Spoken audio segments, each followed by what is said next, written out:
Assalamualaikum warahmatullahi wabarakatuh. Kepada mahasiswa Fakultas Ekonomi dan Bisnis Universitas Bina Sarana Informatika untuk mata kuliah Manajemen Sumber Daya Manusia.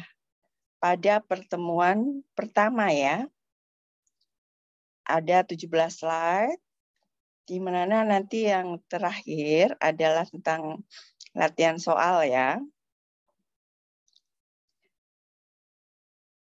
Pada MSDM, pertemuan pertama adalah tentang perspektif MSDM ya.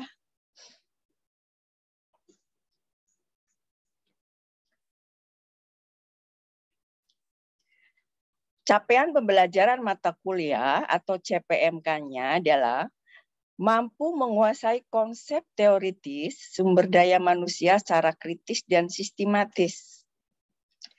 Sub capaian pembelajaran mata kuliah atau sub CPMK, mahasiswa mampu menjelaskan perspektif manajemen sumber daya manusia. Materi pembelajaran, ruang lingkup MSDM, pengertian perspektif MSDM, tujuan dan aktivitas MSDM ya. Perspektif MSDM, pengertian manajemen sumber daya manusia merupakan salah satu bidang dari manajemen umum yang meliputi segi-segi perencanaan, pengorganisasian, pelaksanaan, dan pengendalian. Proses ini terdapat dalam fungsi bidang produksi, pemasaran, keuangan, maupun kepegawaian ya. Menurut Rifai 2010, mendefinisikan manajemen sumber daya manusia sebagai rangkaian strategis proses dan aktivitas yang didesain untuk menunjang tujuan perusahaan dengan cara mengintegrasikan kebutuhan perusahaan dan individu sumber daya manusianya. Kemudian ada juga pendapat dari Handoko. Kalau ini setuju ya bahwa setiap karyawan adalah manusia, bukan mesin, dan bukan semata-mata menjadi sumber daya bisnis kajian manajemen sumber daya manusia. Menggabungkan beberapa bidang ilmu seperti fisiologi dan sosiologi. Mungkin dia pengalaman sebagai karyawan ya. Ada lagi menurut Sadili 2010.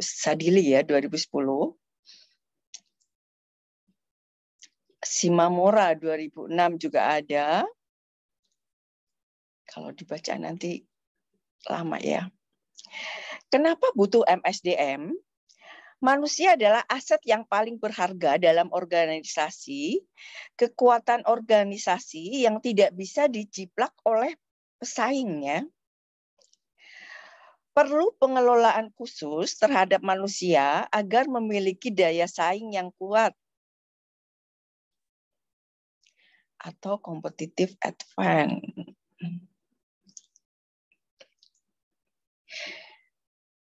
Pergeseran istilah SDM ya. Manajemen SDM atau Human Resource Management HRM ya. Tema personalia cenderung berkonotasi pada hal-hal yang sifatnya ringan, orientasi pada kesejahteraan pegawai semata, dan hanya berdimensi aktivitas operasional. Ini menurut Exxon 2008.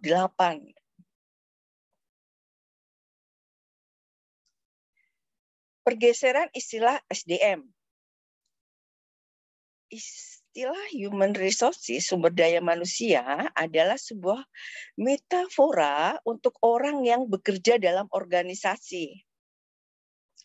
Manusia adalah aset atau modal kapital yang paling berharga dan sumber utama penghasil daya saing. Tujuan manajemen sumber daya manusia dan aktivitas. Ini ada tujuan sosial, agar organisasi atau perusahaan bertanggung jawab secara sosial dan etis terhadap kebutuhan dan tantangan masyarakat dengan meminimalkan dampak negatifnya. Yang kedua, tujuan organisasional secara formal yang dibuat untuk membantu organisasi mencapai tujuannya. Kemudian tujuan fungsional, mempertahankan kontribusi Departemen Manajemen Sumber Daya Manusia pada tingkat yang sesuai dengan kebutuhan organisasi. Kemudian tujuan individu, ini ada tujuan pribadi juga ya. Dan dari tiap anggota organisasi atau perusahaan yang hendak dicapai,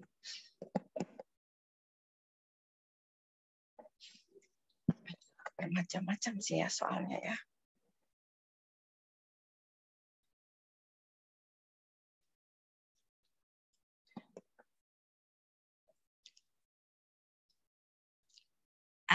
Antara manajemen personilnya dan manajemen SDM ini ada persamaannya ya. Jadi persamaannya adalah sama-sama bermuara dari strategi bisnis. Manajer lini bertanggung jawab untuk mengelola pegawai. Respek pada tiap individu dan berusaha memenuhi kebutuhannya. Kemudian bersama-sama menyelaraskan kemampuan pegawai dengan kebutuhan organisasi. Kemudian perbedaannya, MSDM lebih menekankan pada penyelaras strategi dan integrasi. MSDM berdasar pada filsafat manajemen bisnis. MSDM lebih mengedepankan manajemen budaya dan pencapaian komitmen. Yang keempat, lebih menekankan pada peranan manajemen lini sebagai pihak pelaksana kebijaksanaan SDM.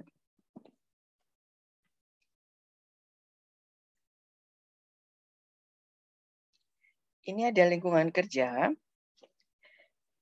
Ini tergantung personality orang ya, makanya di dalam tes ini ada personality ya. Lingkungan kerja merupakan salah satu penyebab dan keberhasilan dalam melaksanakan suatu pekerjaan, tetapi juga dapat menyebabkan suatu kegagalan dalam pelaksanaan suatu pekerjaan, karena lingkungan kerja dapat mempengaruhi pekerja, terutama lingkungan kerja yang bersifat fisiologis ya. Sedangkan pengaruhnya itu sendiri dapat bersifat positif dan dapat bersifat negatif. Makanya mentalnya harus kuat ya.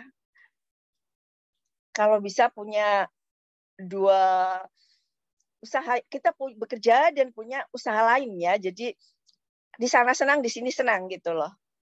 Tidak berpengaruh gitu loh. Mentalnya kuat gitu.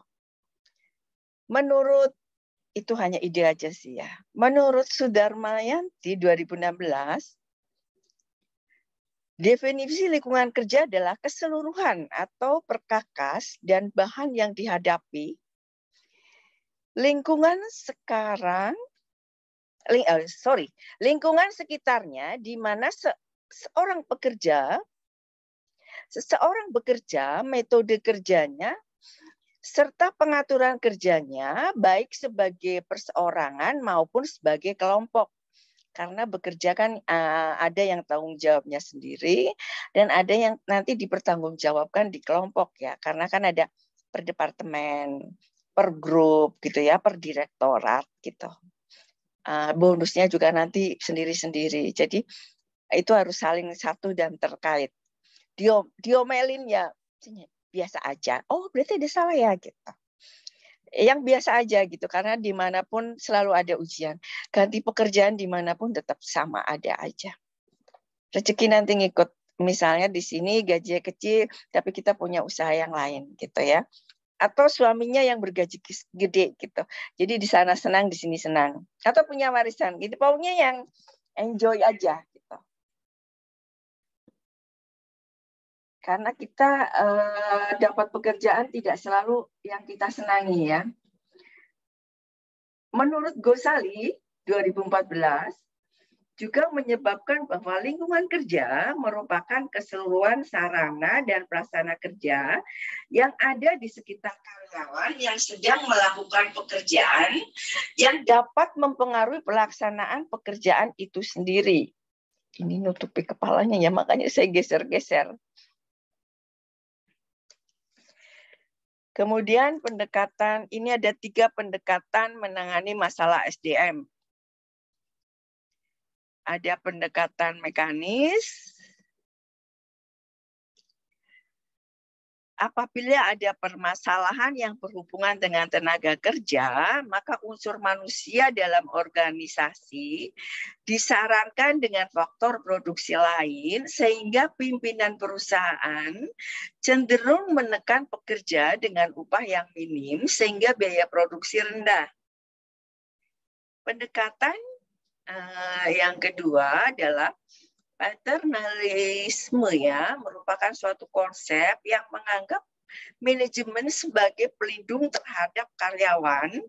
Berbagai usaha telah dilakukan oleh pimpinan perusahaan supaya para pekerja tidak mencari bantuan dari pihak lain.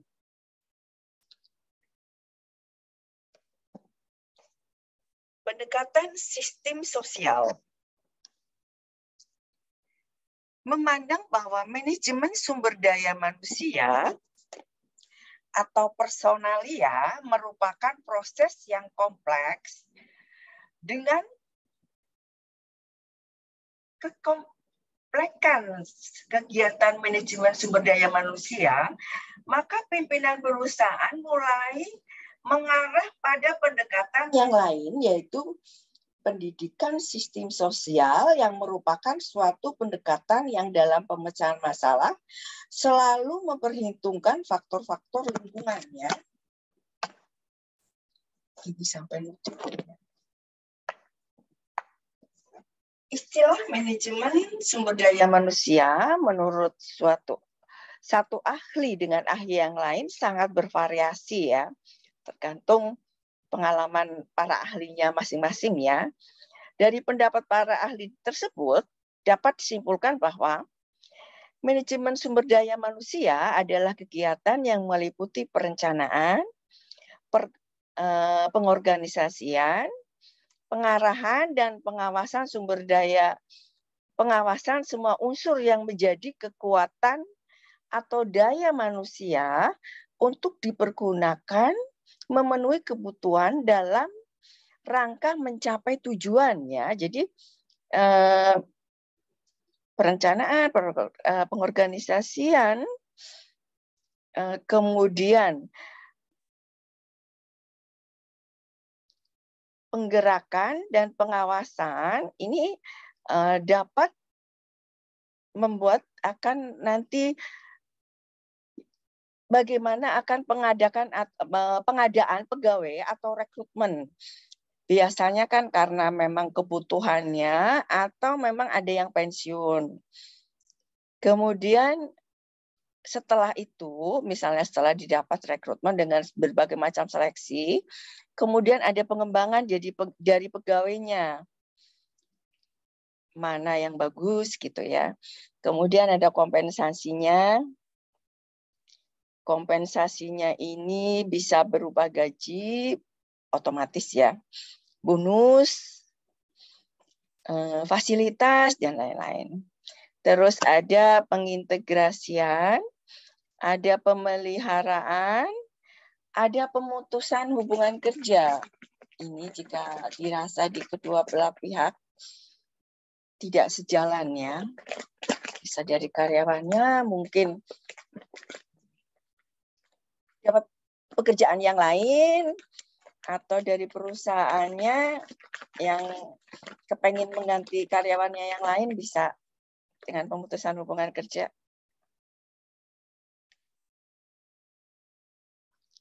Wah, ini ketutup terus nih. Kemudian perkembangan manajemen SDM. Manajemen SDM timbul sebagai masalah baru pada dasawarsa 60-an ya, sedangkan personil manajemen atau manajemen kepegawaian sudah lahir pada tahun 40-an. Antara manajemen SDM dan manajemen kepegawaian terdapat perbedaan dalam ruang lingkup atau objeknya. Manajemen SDM mencakup masalah-masalah yang berkaitan dengan pembinaan, penggunaan, dan perlindungan SDM, baik yang berada dalam hubungan kerja maupun yang berusaha sendiri. Definisi MSDM nih ya, ada proses mengatur manusia dalam organisasi, pendekatan strategik, dan koheren dalam mengatur aset organisasi yang paling bernilai, kapitalisasi manusia, mengacu pada kebijaksanaan praktek dan sistem yang mempengaruhi perilaku sikap dan kinerja pegawai. Ini aktivitas MSDM. Ini ada analisa pekerjaan, perencanaan SDM, rekrutmen dan seleksi. Ini kalau sudah menyangkut rekrutmen dan seleksi untuk BUMN dan PNS panjang sekali seleksinya. Kemudian manajemen kinerja, pelatihan dan pengembangan SDM, perencanaan karir dan motivasi kepegawaian, compensation dan benefit, sistem penggajiannya, kemudian hubungan industri, program jaminan kesehatan dan keamanan, manajemen keanekaragaman pegawai. Ini ada rekan strategis bisnis. Manajer SDM harus bisa mengasah naluri bisnis, mempraktekkan falsafah orientasi terhadap pelanggan, customer oriented ya, siaga dengan kompetisi bisnis. Kemudian agen perubahan, ini ketutup lagi. Manajemen SDM harus bisa ini mengelola perubahan, memimpin perubahan dalam fungsi SDM dan pengembangan komunikasi program solving ya, dan mempengaruhi orang, menghargai proses penciptaan. Ini nanti saya ulangi lagi ya. Ini nanti soal dan latihan. Pertama adalah ilmu dan seni mengatur proses pemanfaatan sumber daya manusia dan sumber lainnya secara efektif dan untuk mencapai tujuan tertentu adalah. Kemudian yang nomor 2, agar organisasi atau perusahaan bertanggung jawab secara sosial dan etis terhadap kebutuhan dan tantangan masyarakat dengan meminimalkan dampak negatifnya disebut. Kemudian sasaran formal yang dibuat untuk membantu organisasi mencapai tujuannya adalah. Kemudian fokus pada cara organisasi atau perusahaan bergerak dan kondisi SDM yang ada saat ini menuju kondisi SDM yang digerakkan adalah.